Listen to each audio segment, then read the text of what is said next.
ജനുവരി 17-ാം തീയതി രാവിലെ 6 മണി മുതൽ 9 മണി വരെ ഗുരുവായൂർ അമ്പലത്തിൽ കർശന വിലക്കാണ്. കർശന വിലക്ക് എന്ന് പറയുമ്പോൾ അത് ആരാധകർക്കും ബാധകമാണ്. മാത്രമല്ല തുലാഭാരം തുടങ്ങിയുള്ള പല ചടങ്ങുകളും വഴിപാടുകളും എല്ലാം തന്നെ നിയന്ത്രണത്തിലാണ്. അതായത് ആ സമയത്ത് അത്തരത്തിലുള്ള വഴിപാടുകൾ ഒന്നും തന്നെ സാധിക്കില്ല. മറ്റൊരു പ്രധാനപ്പെട്ട കാര്യം എന്ന് പറയുന്നത് അന്നേ ദിവസം നടത്താനിരിക്കുന്ന വിവാഹ ചടങ്ങുകളുടെ കാര്യമാണ്. ആ ചടങ്ങുകൾക്കും അതേ സമയത്ത് തന്നെ വിലക്കുകളാണ് അല്ലെങ്കിൽ നിയന്ത്രണങ്ങളാണ്. ചടങ്ങുകൾ രാവിലെ 5-നും 6-നും ഇടയിൽ വേണമെങ്കിൽ നടത്താം, അതല്ലെങ്കിൽ ഈ സമയത്തിന് ശേഷം നടത്താം. അതായത് ഈ സുരക്ഷ അല്ലെങ്കിൽ നിയന്ത്രണമുള്ള സമയത്തിന് ശേഷമാകാം. ഇതാണ് നിലവിൽ ഗുരുവായൂർ അമ്പലത്തിൽ 17-ാം തീയതിയിലുള്ള ഒരു വ്യത്യാസം എന്ന് പറയുന്നത്. നമുക്കറിയാം ഗുരുവായൂർ അമ്പലം എന്ന് പറയുമ്പോൾ അത്രയധികം തീർത്ഥാടകർ വരുന്ന, അത്രയധികം ആരാധക പ്രവാഹമുള്ള ഒരു ക്ഷേത്രം തന്നെയാണ് ഗുരുവായൂർ അമ്പലം എന്ന് പറയുന്നത്. മാത്രമല്ല ഓരോ ദിവസവും അവിടെ അനവധി വിവാഹങ്ങളാണ് നടന്നു പോകുന്നതുമെന്നുണ്ട്. മാത്രമല്ല ഈ ഒരു സാഹചര്യത്തിലാണ് 17-ാം തീയതി ഇത്ര വലിയൊരു നിയന്ത്രണം അവിടെ വരുന്നത്. സ്വാഭാവികമായും ഗുരുവായൂർ അല്ലെങ്കിൽ പത്മനാഭസ്വാമി ക്ഷേത്രം, അതല്ലെങ്കിൽ ഇനിയിപ്പോൾ മറ്റ് ഏതൊരു ക്ഷേത്രമാണെങ്കിലും അവിടെ VIP-കളുടെ സാന്നിധ്യം ഉണ്ടാകുന്ന സാഹചര്യത്തിൽ തീർച്ചയായിട്ടും സുരക്ഷ ഉണ്ടാകലുണ്ട്. പക്ഷേ അതൊന്നും വലിയ തരത്തിലുള്ള വിവാഹം മാറ്റിവെക്കുക അല്ലെങ്കിൽ അത്തരത്തിലുള്ള വലിയ ചടങ്ങുകളെ ബാധിക്കലില്ല. അതല്ലെങ്കിൽ ഏതാനും ചില കുറച്ച് സമയത്തേക്ക് മാത്രമേ അത് ബാധിക്കാറുള്ളൂ എന്നുള്ളതാണ് മറ്റൊരു സവിശേഷത എന്ന് പറയുന്നത്. ജനുവരി 17-ാം തീയതി ഗുരുവായൂർ അമ്പലത്തിൽ ഇത്തരത്തിലൊരു നിയന്ത്രണം ഏർപ്പെടുത്തുന്നതിനുള്ള പ്രധാന കാരണം എന്ന് പറയുന്നത് തൃശൂർ ലോക്സഭാ മണ്ഡലത്തിലെ BJPയുടെ സ്ഥാനാർത്ഥിയായ പ്രമുഖ നടനുമായ സുരേഷ് ഗോപിയുടെ മകളുടെ വിവാഹമാണ് ഗുരുവായൂർ അമ്പലത്തിൽ നടക്കുന്നത്. സുരേഷ് ഗോപിയുടെ മകളുടെ വിവാഹത്തിൽ ഇന്ത്യയുടെ പ്രധാനമന്ത്രി നരേന്ദ്രമോദി പങ്കെടുക്കുന്നു എന്നുള്ളതാണ് അടുത്ത സവിശേഷത. അതുകൊണ്ട് തന്നെ ആ സുരക്ഷയുടെ ഭാഗമായിട്ടാണ് ഇത്രയധികം നിയന്ത്രണങ്ങൾ ഏർപ്പെടുത്തിയിരിക്കുന്നത്. സുരേഷ് ഗോപിയുടെ മകളുടെ വിവാഹ ചടങ്ങിൽ പ്രധാനമന്ത്രി നരേന്ദ്രമോദി പങ്കെടുക്കുന്നു എന്നുള്ളത് ഒരു വാർത്തയാണ്. സ്വാഭാവികമായും സുരേഷ് ഗോപിയെ സംബന്ധിച്ചിടത്തോളം അത് വലിയൊരു നേട്ടം തന്നെയാണ്. BJPയുടെ ഒരു വിജയ സാധ്യതയുള്ള ഒരു സ്ഥാനാർത്ഥി എന്നുള്ള നിലയിൽ, അല്ലെങ്കിൽ സുരേഷ് ഗോപി എന്ന് പറയുന്ന ഒരു വ്യക്തിയോടുള്ള അടുപ്പത്തിന്റെ പേരിൽ പ്രധാനമന്ത്രി നരേന്ദ്രമോദി അദ്ദേഹത്തിന്റെ മകളുടെ വിവാഹത്തിന് വരുന്നതും യാതൊരു പ്രശ്നമില്ലാത്ത കാര്യമാണ്. പക്ഷേ അതേസമയം തന്നെ വിവാഹം നടക്കുന്നത് ഗുരുവായൂർ അമ്പലത്തിലാണ് എന്നുള്ളതും തീർത്തും സ്വാഭാവികം തന്നെയാണ്. കാരണം ഗുരുവായൂർ അമ്പലത്തിൽ നിരവധി വിവാഹങ്ങൾ നടക്കുന്നുണ്ട്. പക്ഷേ അതേസമയം തന്നെ മുൻകൂട്ടി നിശ്ചയിച്ച വിവാഹങ്ങൾ മാറ്റേണ്ടി വരുന്ന ഒരു സാഹചര്യം എന്ന് പറയുന്നതാണ് ഇവിടെ ഏറ്റവും അധികം ആശങ്ക ഉണ്ടാക്കുന്നത് എന്നുള്ളതാണ്. സുരേഷ് ഗോപിയുടെ മകളുടെ വിവാഹം അതുപോലെ തന്നെയാണ് ഓരോ അച്ഛനമ്മമാർക്കും അവരുടെ മക്കളുടെ വിവാഹം എന്ന് പറയുന്നത്. ഓരോരുത്തരും ആഗ്രഹിച്ചായിരിക്കും ഒരുപക്ഷെ ഗുരുവായൂർ അമ്പലം അഥവാ ആ ഒരു ക്ഷേത്രത്തിന്റെ മുന്നിൽ അല്ലെങ്കിൽ ആ നടയിൽ വിവാഹം നടത്തണം എന്നുള്ള ഒരുപാട് ആളുകളുടെ സ്വപ്നങ്ങളായിരിക്കാം. അത്തരത്തിൽ സ്വപ്നം കാണുന്ന ഒരുപാട് ജനങ്ങളും അല്ലെങ്കിൽ ഒരുപാട് ആളുകൾ നമുക്ക് ഇടയിലെല്ലാം തന്നെയുണ്ട്. അപ്പോൾ ആ ആഗ്രഹത്തിനെയാണ് മാറ്റിവെക്കണം എന്ന് പറയുന്നത്. അതായത് പ്രധാനമന്ത്രി നരേന്ദ്രമോദി എത്തുന്നു, സുരേഷ് ഗോപിയുടെ മകളുടെ വിവാഹം കാരണം മറ്റാളുകൾക്ക് വിവാഹം കഴിക്കാൻ സാധിക്കില്ല എന്നുള്ളൊരു ചോദ്യമാണ് ഇപ്പോൾ സമൂഹ മാധ്യമങ്ങളിലടക്കം ഉയർന്നു വരുന്നത് എന്നുള്ളതാണ്. ഇപ്പോൾ മറ്റൊരു പ്രധാനപ്പെട്ട കാര്യം എന്ന് പറയുന്നത് ഒരു പ്രധാനമന്ത്രി വരുന്ന ചടങ്ങിൽ ഇത്തരത്തിലുള്ള സുരക്ഷയെല്ലാം തന്നെ സ്വാഭാവികമല്ലേ എന്നുള്ളൊരു ചോദ്യത്തിന് പ്രസക്തി എന്ന് പറയുന്നത് എന്തുകൊണ്ട് ആ പ്രസക്തി നഷ്ടമാകുന്നു എന്ന് ചോദിച്ചു കഴിഞ്ഞാൽ BJPയെ സംബന്ധിച്ചാണെങ്കിലും അതുപോലെ തന്നെ BJPയുടെ തൃശൂർ മണ്ഡലത്തിൽ മത്സരിക്കാനിരിക്കുന്ന സ്ഥാനാർത്ഥിയായ സുരേഷ് ഗോപിയെ സംബന്ധിച്ചാണെങ്കിലും ഇനി ഇന്ത്യയുടെ സാക്ഷാൽ പ്രധാനമന്ത്രിയായ നരേന്ദ്രമോദിയെ സംബന്ധിച്ചാണെങ്കിലും ഏറ്റവും പ്രധാനപ്പെട്ടത് എന്ന് പറയുന്നത് എല്ലാവർക്കും മുകളിൽ എന്ന് പറയുന്നത് വിശ്വാസമാണ്. ആ വിശ്വാസപ്രകാരം തന്നെയാണ് ഗുരുവായൂർ ക്ഷേത്ര നടയിൽ എല്ലാവരും വിവാഹം കഴിക്കണം എന്ന് ആഗ്രഹിക്കുന്നത്. അപ്പോൾ ഏത് പ്രധാനമന്ത്രിയാണെങ്കിലും ഏത് ലോക്സഭാ സ്ഥാനാർത്ഥിയാണെങ്കിലും ആ വിശ്വാസത്തിനെ മുറിവേൽപ്പിക്കാൻ പാടുണ്ടോ? എല്ലാവരുടെയും വിശ്വാസം സംരക്ഷിക്കപ്പെടേണ്ടതല്ലേ?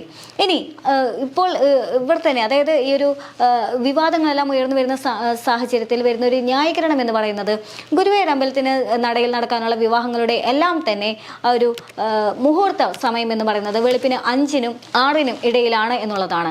അത് എങ്ങനെയാണ് എല്ലാ വിവാഹങ്ങളുടെയും മുഹൂർത്ത സമയം 5-നും 6-നും ഇടയിലാണെന്ന് വാദിക്കാനായിട്ട് യാതൊരു കാരണവശാലും സാധിക്കില്ല.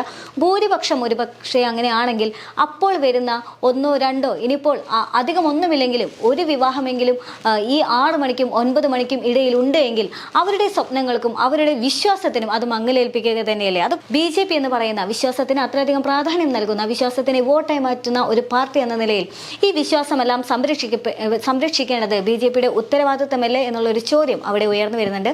ഇനി സുരേഷ് ഗോപിയുടെ മകളുടെ വിവാഹം പിന്നെ എന്ത് ചെയ്യും, പ്രധാനമന്ത്രിക്ക് പിന്നെ പങ്കെടുക്കേണ്ടേ എന്നുള്ള ഒരു സ്വാഭാവികമായിട്ടുള്ള ഒരു വാദം ഇപ്പോഴും സോഷ്യൽ മീഡിയയിൽ വരുന്നുണ്ട്. അങ്ങനെയാണെങ്കിൽ അങ്ങനെയാണെങ്കിൽ തീർച്ചയായിട്ടും സുരേഷ് ഗോപിയുടെ മകളുടെ വിവാഹം നടത്താം. അത് ഗുരുവായൂർ അമ്പലത്തിൽ സന്നിധിയിലുമാകാം, അവിടെ പ്രധാനമന്ത്രിക്കും പങ്കെടുക്കാം. പക്ഷേ അപ്പോഴും ശ്രദ്ധിക്കേണ്ട ഒരു കാര്യമുണ്ട്. ഗുരുവായൂർ അമ്പല സന്നിധിയിൽ നടത്തുന്ന അല്ലെങ്കിൽ ഏത് അമ്പലത്തിൻ്റെ ആണെങ്കിലും ആ ക്ഷേത്ര നടയിൽ വെച്ച് നടത്തുന്ന വിവാഹങ്ങൾക്ക് ഏതാനും ചില വ്യക്തികൾ മാത്രമാണ് പങ്കെടുക്കുക. ബാക്കി ആ എത്തിച്ചേരാനുള്ള VIP-കളെല്ലാം തന്നെ എത്തിച്ചേരുന്നത് എന്ന് പറയുന്നത് അവർ സ്വകാര്യമായിട്ട് അല്ലെങ്കിൽ അവരുടെ ഓഡിറ്റോറിയത്തിൽ അല്ലെങ്കിൽ അവരുടെ വസതിയിലൊക്കെ ആയിരിക്കും എന്നുള്ളതാണ് അതിൽ പ്രധാനപ്പെട്ട കാര്യം. അത് ഏതൊരു സാധാരണക്കാരനാണെങ്കിലും ഈ ഒരു വകതിരിവോടുകൂടി തന്നെയാണ് ഇത്തരത്തിലുള്ള കാര്യങ്ങളിലെല്ലാം തന്നെ സമീപിക്കാറുള്ളത് എന്നുള്ളതാണ് അതിലെ ഏറ്റവും പ്രധാനപ്പെട്ട ഘടകം. അതായത് സുരേഷ് ഗോപിയുടെ മകളുടെ വിവാഹം നടത്താം, അത് ഗുരുവായൂർ അമ്പലത്തിൽ തന്നെയാണെങ്കിൽ അവിടെയും നടത്താം.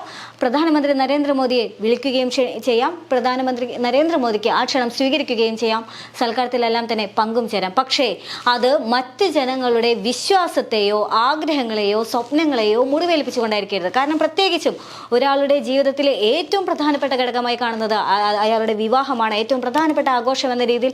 അതുകൊണ്ട് തന്നെയാണ് വിവാഹം എന്ന ചടങ്ങ് ഇത്രയധികം ആഘോഷിക്കപ്പെടുന്നത്. ആ ആഘോഷത്തിനെ മങ്ങലേൽപ്പിച്ചുകൊണ്ട് സുരേഷ് ഗോപി തൻ്റെ മകളുടെ മാത്രം വിവാഹം ഗംഭീരമായി നടക്കണമെന്ന് പറയുന്നത് അത് തീർത്തും സ്വാർത്ഥതയാണ്, സ്വാർത്ഥ താല്പര്യം മാത്രമാണ് എന്നുള്ളതാണ് ഇതിൽ നിന്ന് മനസ്സിലാകുന്നത്. നേരെ മറിച്ച് സുരേഷ് ഗോപിക്ക് ചടങ്ങ് ഗുരുവായൂർ അമ്പലത്തിൽ നടത്തിയതിനു ശേഷം മറ്റ് VIP-കളെല്ലാം തന്നെ തൻ്റെ വസതിയിലേക്കോ ഓഡിറ്റോറിയത്തിലേക്കോ അല്ലെങ്കിൽ അവർക്ക് വേണ്ടി സജ്ജീകരിച്ചിട്ടുള്ള മറ്റ് എവിടേക്കെങ്കിലോ ക്ഷണിക്കുകയായിരുന്നുവെങ്കിൽ ഇത്തരത്തിലുള്ള പ്രശ്നങ്ങളൊന്നും തന്നെ ഉണ്ടാകുമായിരുന്നില്ല. പക്ഷേ അത്തരത്തിൽ ഒരു വിവേകപരമായിട്ടുള്ള ചിന്തിക്കാൻ പോലും സുരേഷ് ഗോപി തയ്യാറായിട്ടില്ല എന്നുള്ളതാണ്. യഥാർത്ഥത്തിൽ സുരേഷ് ഗോപിക്ക് ഇതിനെപ്പറ്റി അറിയാഞ്ഞിട്ടാണോ സുരേഷ് ഗോപി ഇത് ചിന്തിക്കാത്തത് എന്നുള്ളൊരു ചോദ്യമുണ്ട്.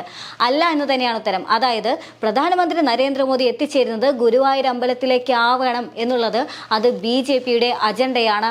ആ രാഷ്ട്രീയ, അതായത് തെരഞ്ഞെടുപ്പുമായി ബന്ധപ്പെട്ട രാഷ്ട്രീയ പ്രചരണത്തിന്റെ ഭാഗമാണ്. അതായത് സുരേഷ് ഗോപിയുടെ മകളുടെ വിവാഹം എന്നുള്ള ഒരു ചടങ്ങിനെ മുൻനിർത്തിക്കൊണ്ട് പ്രധാനമന്ത്രി നരേന്ദ്രമോദി എത്തുന്നത് ഗുരുവായൂർ അമ്പലത്തിലേക്കാണ് എന്ന് പറയുന്നത് BJP-യുടെ വ്യക്തമായ രാഷ്ട്രീയമാണ്, അജണ്ട തന്നെയാണ്, അതൊരു പ്രൊപ്പഗൻഡയാണ് എന്നുള്ളതാണ്. അതായത് 2019 ലോക്സഭാ തെരഞ്ഞെടുപ്പിൽ BJP ഉയർത്തിപ്പിടിച്ചിട്ടുണ്ടായിരുന്നത് ശബരിമലയാണ് എങ്കിൽ ഇത്തവണ അതായത് 2024 ലോക്സഭാ തെരഞ്ഞെടുപ്പ് വരുന്ന സമയത്ത് BJP ഉയർത്തിപ്പിടിക്കുന്നത് ഗുരുവായൂർ ക്ഷേത്രമാണ്. ഇത്രയും കാലം കേരളത്തിൽ BJP ഹിന്ദുത്വ നടപ്പാക്കുന്നില്ല എന്ന് പറയുമ്പോൾ വ്യക്തമായ ഹിന്ദുത്വ തന്നെയാണ്, ഒരു ഹൈന്ദവ വോട്ടിന്റെ ഏകീകരണം തന്നെയാണ് BJP ലക്ഷ്യമിടുന്നത് എന്നുള്ളത് തന്നെയാണ് പ്രധാനമന്ത്രിയുടെ ഈ ഗുരുവായൂർ അമ്പലത്തിലെ സന്ദർശനം എന്ന് വേണം മനസ്സിലാക്കാനായിട്ട്. കാരണം കഴിഞ്ഞ ദിവസവും പ്രധാനമന്ത്രി നരേന്ദ്രമോദി തൃശ്ശൂർ തേക്കിൻകാട് മൈതാനത്ത് സന്ദർശിച്ചതാണ്. ആ സാഹചര്യത്തിൽ അതിലും വലിയ കർശന നിയന്ത്രണങ്ങളെല്ലാം തന്നെ നമ്മൾ കണ്ടതാണ്. പശുക്കളെ മാറ്റുന്നു, ആനകളെ മാറ്റുന്നു, അത്തരത്തിൽ വലിയ തരത്തിലുള്ള വിവാദങ്ങളായതാണ്. എന്തിനാണ് പ്രധാനമന്ത്രി വരുന്ന സമയത്ത് ഗോമാതാവിനെ മാറ്റുന്നത് എന്ന തരത്തിലുള്ള വലിയ തരത്തിലുള്ള വിമർശനങ്ങളെല്ലാം തന്നെ ഉണ്ടായതാണ്. പക്ഷേ അത് കഴിഞ്ഞ് ഏതാനും ദിവസങ്ങൾ മാത്രം പിന്നിടുന്ന സാഹചര്യത്തിൽ വീണ്ടും ഗുരുവായൂർ അമ്പലത്തിലേക്ക് വരുന്നു എന്നുള്ളതാണ്. അതായത് വിവാഹ ചടങ്ങുമായി ബന്ധപ്പെട്ടുകൊണ്ട് അമ്പലത്തിലേക്ക് എത്തുന്നു. ആ അമ്പലം എന്ന് പറയുന്നത് കേരളത്തിലെ തന്നെ ഏറ്റവും വലിയ അല്ലെങ്കിൽ ഏറ്റവും അറിയപ്പെടുന്ന തീർത്ഥാടക കേന്ദ്രങ്ങളിൽ ഒന്ന് തന്നെയാണ് എന്നുള്ളതാണ് അതിന്റെ ഏറ്റവും വലിയ സവിശേഷത എന്ന് പറയുന്നത്. അതായത് വിശ്വാസത്തെ അഥവാ വിശ്വാസികളെ വോട്ടാക്കി മാറ്റാൻ BJP ഉദ്ദേശിക്കുന്നു എന്നുള്ളത് തന്നെയാണ് ഇതിൽ ഏറ്റവും പ്രധാനപ്പെട്ട ഘടകം. പക്ഷേ അത് ഒരു കൂട്ടം വിശ്വാസികളുടെ സ്വപ്നങ്ങളെ മുറിവേൽപ്പിച്ചുകൊണ്ടാണ് എന്ന് മാത്രം.